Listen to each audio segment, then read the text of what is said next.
আসসালামু আলাইকুম। জার্মানিতে আজকেও প্রোডাক্ট ওনারের ১০০-র উপরে জব সার্কুলার হয়েছে এবং স্ক্রাম মাস্টারেরও ১০০-র উপরে জব সার্কুলার হয়েছে লিঙ্কডইনে। গ্লাসডোরও সেম।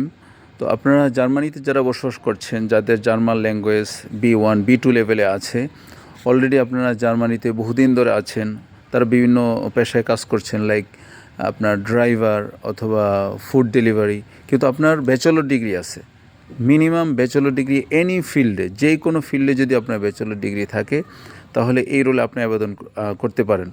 কারণ প্রোডাক্ট ওনার এবং স্ক্রাম মাস্টার একটি হাই ডিমান্ডেবল জব এবং এদের স্যালারি খুবই হাই। এরা ইঞ্জিনিয়ারদের সাথে কোলাবোরেটলি কাজ করে, বাট এদের পজিশনটা ইঞ্জিনিয়ারদের উপরেও। সো আমার পরামর্শ হচ্ছে আপনারা একটি ট্রেনিং নেন এই স্ক্রাম মাস্টার এবং প্রোডাক্ট ওনার হওয়ার জন্যে। একটি প্রপার ট্রেনিংয়ের মাধ্যমে নিজেকে প্রস্তুত করুন 2 থেকে 3 মাসের মধ্যে। এরপর আপনার আবেদন শুরু করুন। আর দেরি না করে আপনারা আজই লেগে পড়ুন। আসসালামু আলাইকুম।